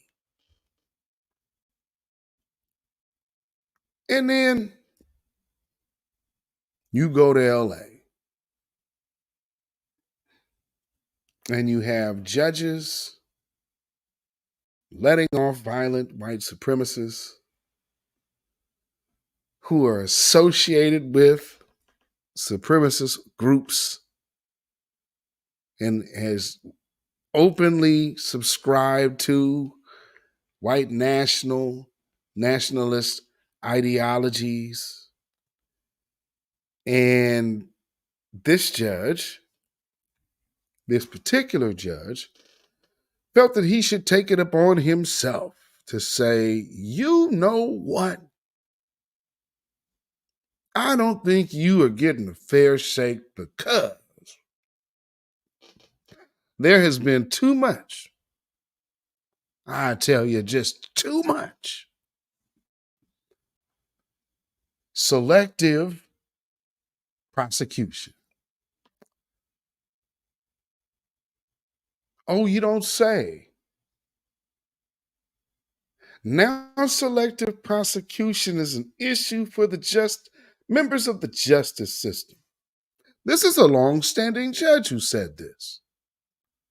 Is this the first time you think that a judge from Southern California has seen particular groups more so policed and prosecuted than other groups? Being from Southern California and all knowing where they have these infamous gangs and whatnot within law enforcement. But, this guy here, he's on some different type of time, clearly. And so, let me get that banner off real quick. Let's just look at what we have on the screen here. Let's just take a little solid look. Judge's sentencing memo pits left versus right. I don't know if you would really call it that. I could probably think of another term, but okay. I guess that's what sounds inclusive. Decision in federal case says prosecutors have ignored leftist groups. In his sentencing memo Thursday, U.S. District Judge Cormac J. Carney made it clear why he was letting Tyler Loeb off lightly It wasn't just because of what Law did or didn't do. The defendant had already confessed to beating a journalist at a 2017 Southern California rally and pleaded guilty to violating riot laws as part of a white supremacist gang. Lobb deserved a light sentence. Whoa, let's back up just a little bit. Part of a white supremacist gang. Very next phrase, Lobb deserved a light sentence. Carney said because prosecutors should have focused on leftist groups. In a 22-page memo, Carney repeatedly said prosecutors have, quote, ignored violence committed by Antifa and instead of focusing on targeting people like Lobb supporters of former President Donald Trump and members of the far right, sentencing Mr. Lobb to additional incarceration would only increase the disparity between his punishment and the lack of punishment. Say what now? Say 1994 crime bill? Say what now? Oh yeah, what? Yeah, this is all that right and left stuff, huh? You think so, huh? Okay, so lack of punishment and prosecution, members of far left groups who have committed the same violent conduct received. Oh, no. Now, see, again, you think about what they do now. They'll overhype and say, oh, it's writing and writing and writing. And then they'll also ignore the fact that you got like Umbrella Man over here who's actual law enforcement trying to incite some kind of some kind of confrontation or riot or whatnot. Like, no, that is not the case at all. Stop it. The sentence was that maybe it gets cut off. Maybe that's what's happened. How far left? Oh, okay, so this story on my screen. So this headline is cut off. It's not showing all of it in its totality. But damn, I wish it was. So let me see what I can find. I do have that somewhere. But ain't that something? You ain't going after the left enough. So, man, you're doing too much to these type of guys. These are good guys, man. I mean, man, look at that guy right there. Boy, he is a good, solid dude, man. He's a good, solid American. He loves his country. He loves his fellow American, man.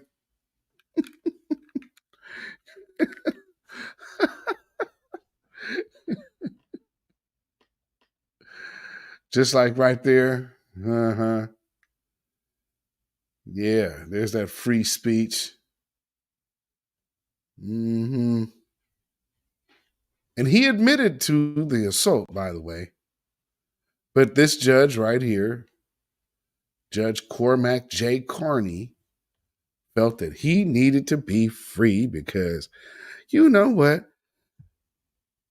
All of these protesting Negroes out here. Like, if you think that this is about anything else other than the fact that black folks have pulled up summer, you better know it. Oh man, so where is this? I got this story somewhere. Oh, okay. Because like I said, this dude actually has history as well. But yeah, so let me get into this little story here. All right, let me read this. Since that other headline was cut off, I believe it's going to probably be the same thing. Let me scoot down to 20-page memo.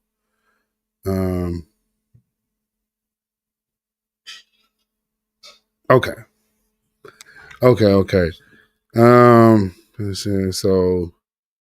the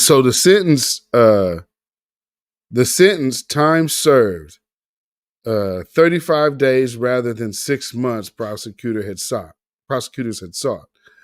The same day, Laub received his sentence at the federal courthouse in Santa Ana, California, the largest ever prosecution of members of Antifa in American history was going to trial just 89 miles away. In San Diego, the last two defendants in San Diego 11, members of Antifa charged with committing violence against Trump supporters in January 2021, were sitting before a jury. Their 9 co-defendants have already been sentenced, some of them to years in prisons for their crimes. So obviously people are being punished on the left. The two cases are not perfect parallels.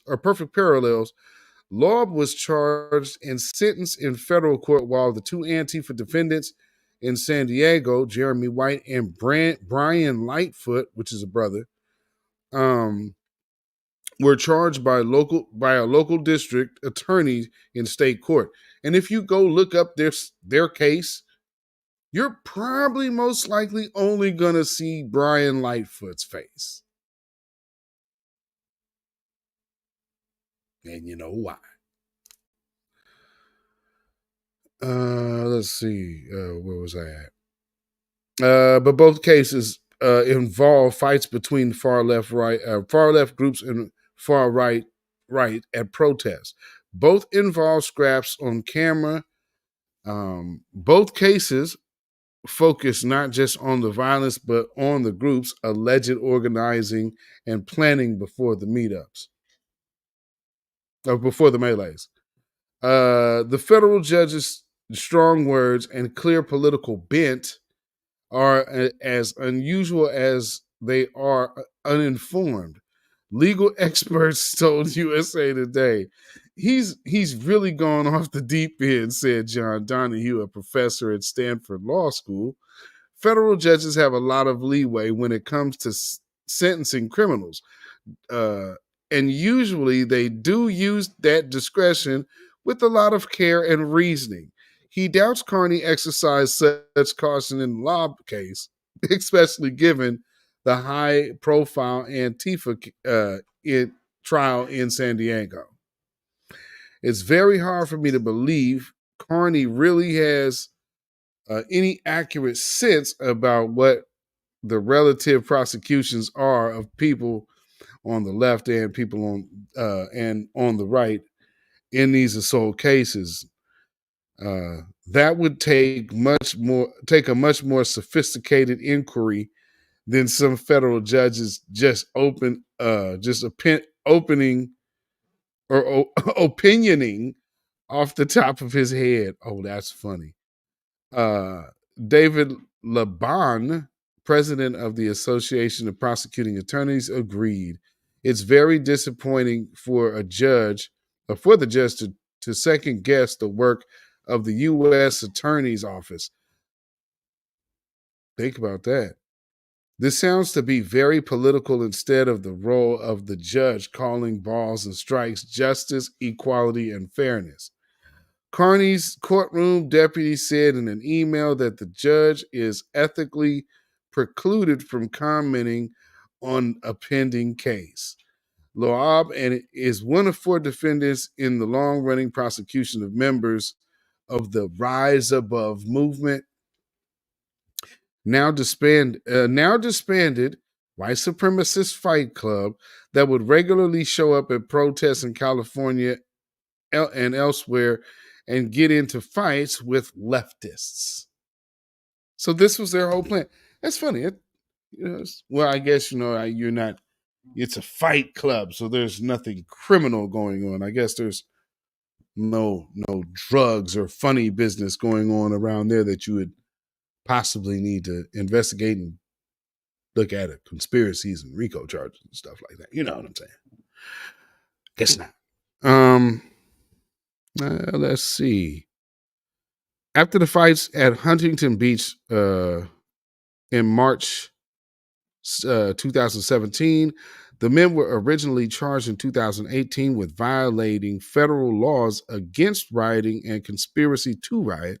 In the last 6 years, Carney has twice dismissed the charges against the accused white supremacists, one of whom, Rams' accused leader, Robert Rendo, was extradited from Romania last year to face the charges.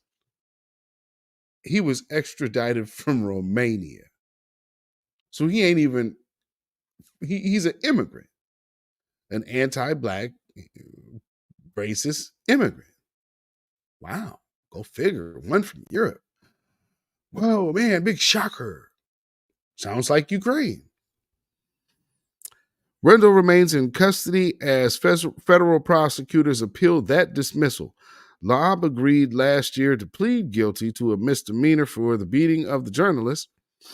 Prosecutors had asked Carney to sentence Lobb to at least 6 months in prison. Instead, he was sentenced to time served and will pay a $2,000 fine. Hoo-wee. Carney's sentencing memo also describes Lobb's tough childhood. He spent time homeless, and his mother was an addict who at times dealt in methamphetamines as reasons to keep the 27-year-old out of prison.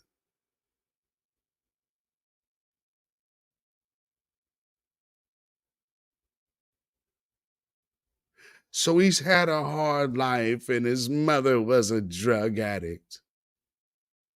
So he shouldn't go to prison. Meanwhile, you have an honor roll student and all of these adults. Oh, this animal, this savage beast. Oh, she just tried to kill that poor girl. Jeez. The double standards. The double standards are ridiculous right now.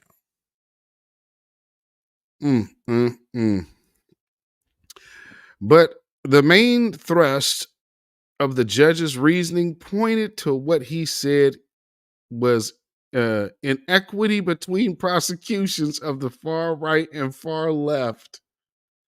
Guess he's the equalizer then, huh? Experts almost agree that far right extremists vastly outnumber their counterparts on the far left, and that the far right has caused more physical violence on American streets. Well, that's a fact, and the numbers show that. There's no question the far right commits the most violence and the most terrorism, said Heidi B. Rich, co-founder of the Global Project Against Hate and Extremism. And there's no comparison between far-right extremism and left-wing extremism when it comes to violence against people. Prosecutors are the end users in the criminal justice chain. They can only prosecute cases that are brought to them by investigators. And if more extremists on the far right are committing crimes that are investigated, then it stands to reason that most prosecutions of extremists focus on the far right. This has not always been the case in America's history, said Michael Sherwin. All right.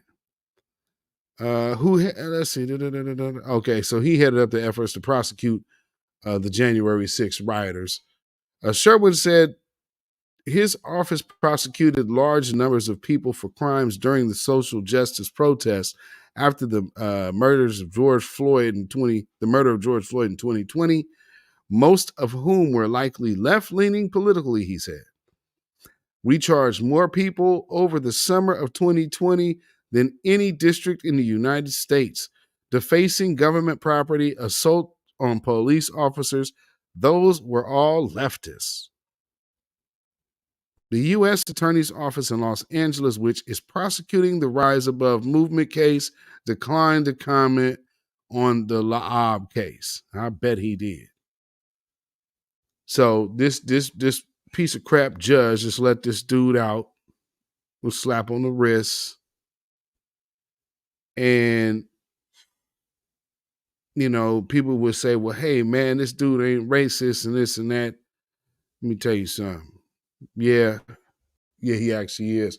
And so when I said about his history, there was a situation that goes back to a few years ago. And so this guy, he's actually supposed to be retiring, I hear, in a few months or whatever.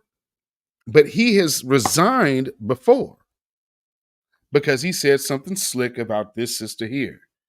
And so back in 2020, chief federal judge in LA resigns over racially charged comments about black court official. The chief judge of the Central District of California, which includes Los Angeles, has resigned over racially charged comments about a black court official. Now, what let me point something out here. He resigned as a chief Central District of California judge. And now he's a federal judge in California, in LA. How he resigned and now he back again within 4 years letting off white supremacists. I'm just saying that privilege is a beast, ain't it? This story is from June 28th, 2020. The chief judge of the Los Angeles District of California, which includes Los Angeles, has resigned over racially charged comments about a black court official. U.S. District Judge Cormac J. Carney made an announcement in an email and says he has apologized to the woman, Curry K. Gray, but he knows that will not that will not put the matter to rest. Quote, there will be division in the court, unnecessary, negative, and hurtful publicity, and a diversion from the court's essential mission of administering justice if I were to continue serving as the chief district judge, Carney said. I cannot allow the court to become politicized and embroiled in controversy.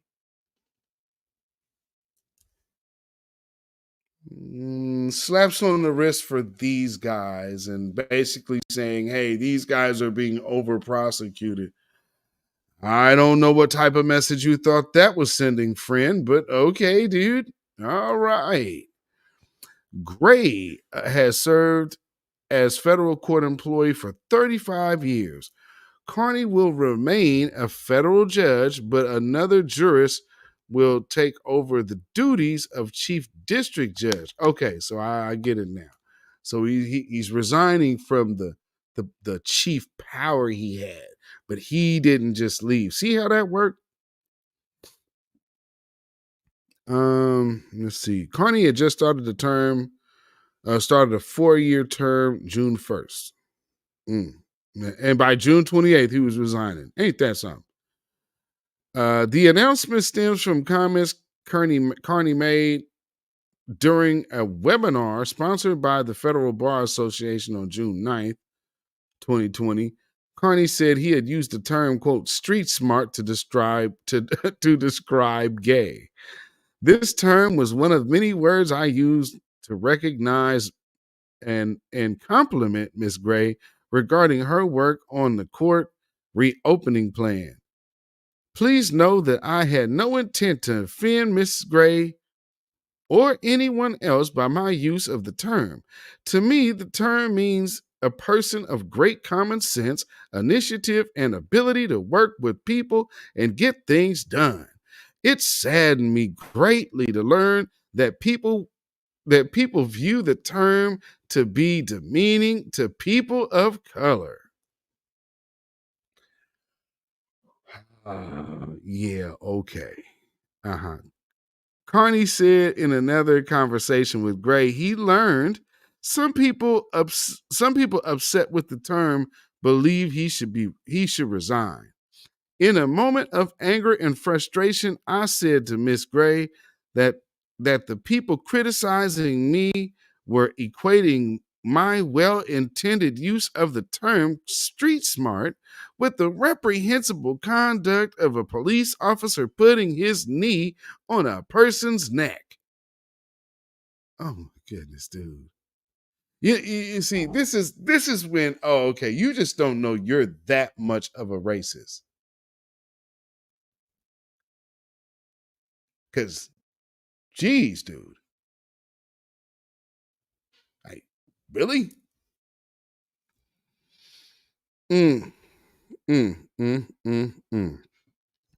My statement was wrong, and it was directed at my critics, not Miss Gray.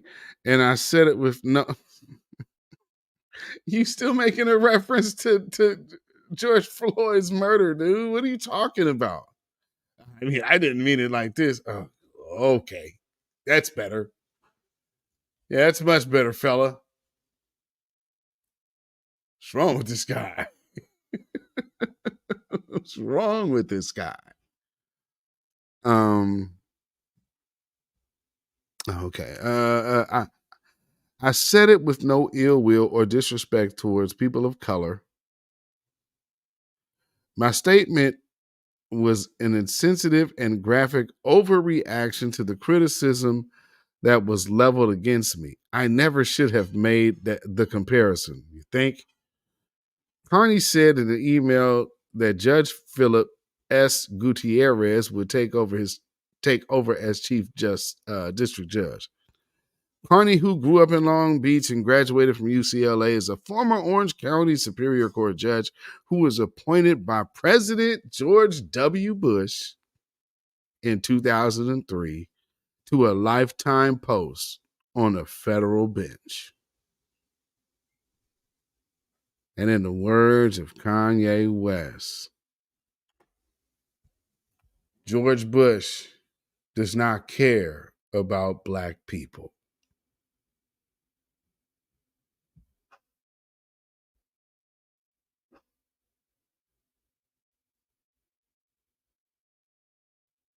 And we fast forward now to, we see the Democrats don't care about black people. And we see these far right leaning Republicans and some of these, they don't care about black people at all. And right now we have to also see what the independents are saying. Because if they ain't got nothing to say to foundational black Americans, foundational Americans can most definitely speak back.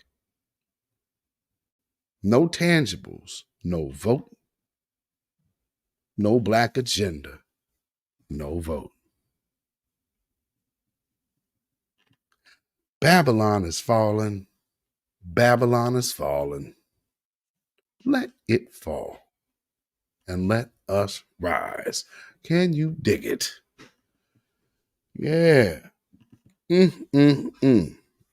Yeah, this Kearney dude ain't cool at all. Matter of fact, do I have that in here? Let me see if I got that.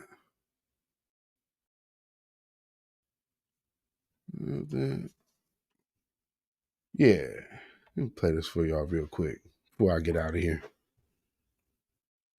Because, yeah, there's going to be a lot of folks. They're taking it on the chin. Caitlin Clark lost. Ethan Crumbley and his parents now got hit. So now they're going to have to do some time. They got 10 to 15 years. This is setting a bad precedent. It is now, huh? Now, and in the same breath, you over here trying to throw you got criminal charges on a former educator. Like, them ain't misdemeanor charges. You got criminal charges on that woman. Trying to figure out how to tie her up in something. Well, this dude is a federal judge who once again struck. Seems to me that you should be hearing some black leadership talking about some of this stuff, right? Because he ain't new to this. Like, prime example. Chief federal judge in Los Angeles has resigned over racially charged comments about a black court official. U.S. District Judge Cormac J. Carney stepping down from his post, having just begun a 4-year term on June 1st. Carney says he has apologized to the woman, the court's top administrative official, but says he knows that will not put the matter to rest. Carney will remain a federal judge, but another jurist will take over the duties of chief district judge.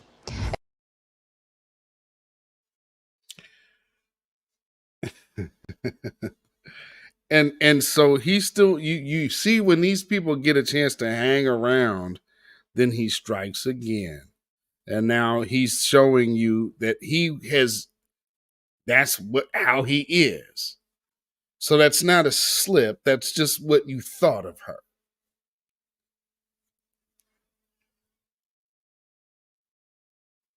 And that's not acceptable. Not acceptable at all. And so, when we're gonna sit up here and make sure that we hold the line and stand on our square, we standing on our business, we're gonna have a lot of these Rudy Poops trying to come in the mix, trying to detour us. But understand, some of these people really subscribe to people like that guy, and again, there's just some black folks out here that when what they see about black empowerment is, oh man, I done lived my whole life. Some of these tethers that came over here overseas. Some of these people done swam through boats and went through all of these other kind of conditions trying to get acceptance from these folks. And then they hear us with what we're talking about, seeing the world respond. And you know what goes through their heads? Mayonnaise, no medicine. There'd be no mayonnaise, no medicine. There'd be no mayonnaise, no medicine. There'd be no mayonnaise, no medicine. There'd be no.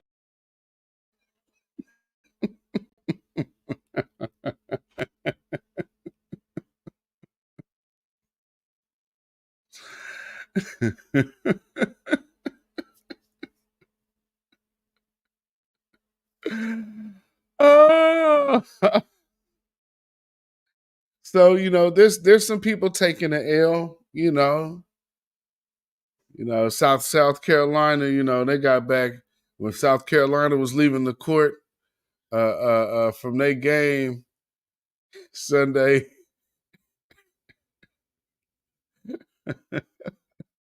This South Carolina leaving the court Sunday.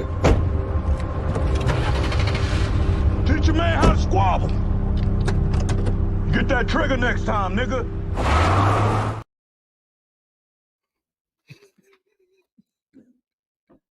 So in this month of New Black Media Appreciation Month, let's once again reiterate the need for our own medium, our own platforms, and our communication with each other. Is extremely important at this moment that we don't get our information from those owned sources, the ones that have batteries in their backs or puppeteers' hands up their backside, trying to get black folks to do this or do that, and not even addressing the black community for the issues that you are hearing the grassroots telling you. This is the issue. So this is the megaphone of the people, the New Black Media. And for those of you who have issues with it and say, well, you guys need to maybe get with some other boule and get with this boule group and this boule group and that boule group. And then you start getting with this organization, then you get with that organization, then you bring it all together, and then we all vote Democrat. Well, let me tell you, I speak for myself. Beatzillapdx official. Beatzilla PDX official show. Those of you in the chat, the grassroots, the voices of new black media will not be swayed. That's why we can proudly, and I'm almost positive I speak for all parties involved when we proudly dedicate this song to you. Get up off of that cocaine and get up off of that crack. Get yourself together and get your mind back. Yeah. Yes, indeed. Always remember hashtag hands off our reparations. You have no rights here. We're not under the empire.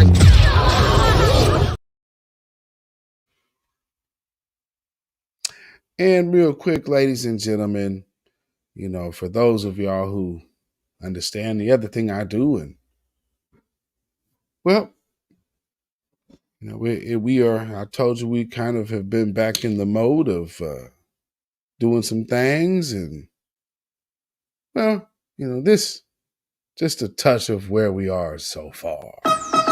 Excuse me, pardon me. Do you have any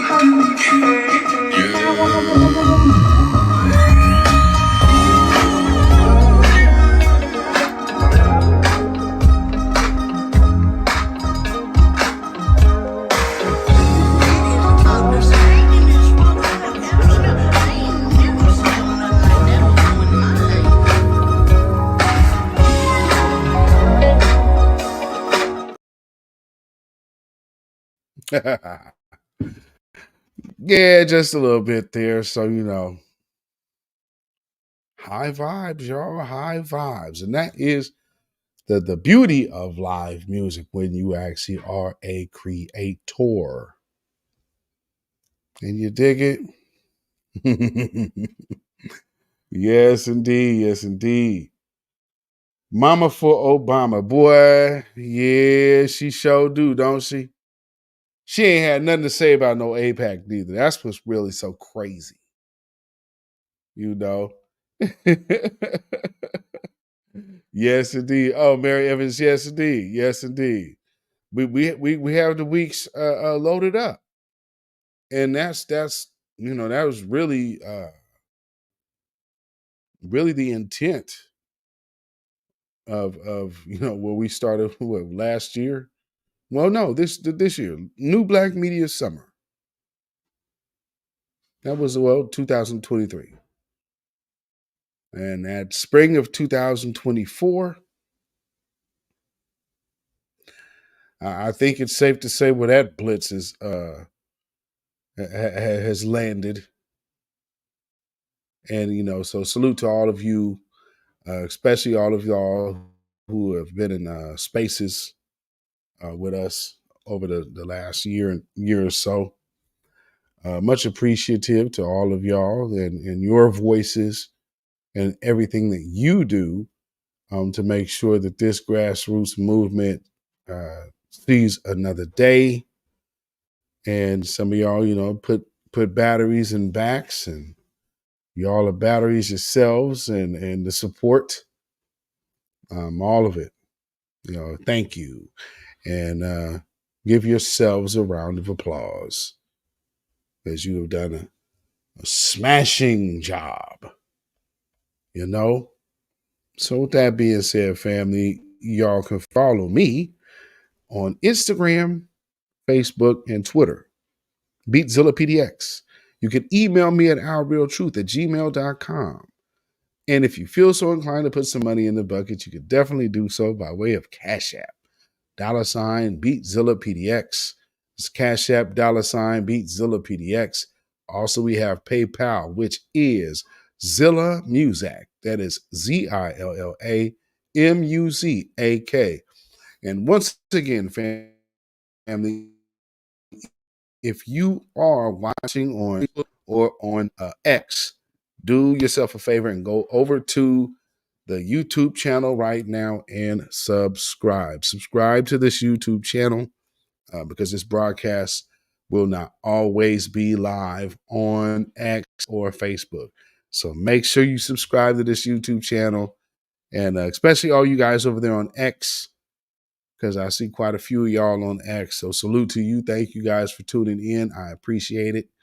Could have been anywhere in the world, but you decided to share your time with me this evening. Thank you. And so with that being said, family, you know how we do. It's the midweek. So hopefully you guys are ready for the rest, finishing out this week and getting to the weekend. And we're going to do it. How? Well, we're going to do it by staying black, staying vigilant, and staying alive. Black first, black first, black first. Shalom, y'all. See y'all Friday. When you know who Satan is, yes, sir, you don't have to kill him. No. The stone of truth. Yes. See, that's what you throw. Yes, right. Allah says, had we wished to take a pastime from before, surely we would have done it. Nay, we cast truth at falsehood till we knock out its brains. Every one of you that knows the truth, stand up and tell it from the mountaintop. Black people can't take it no more. So wherever you are on the job, in the factory, I don't care where you are. If you know the truth, stand up on the truth and tell Satan, who the hell are you to try and pick my friends? Farrakhan is God's man, and you are from the enemy of God. So to hell with you. Stand up on it like a man.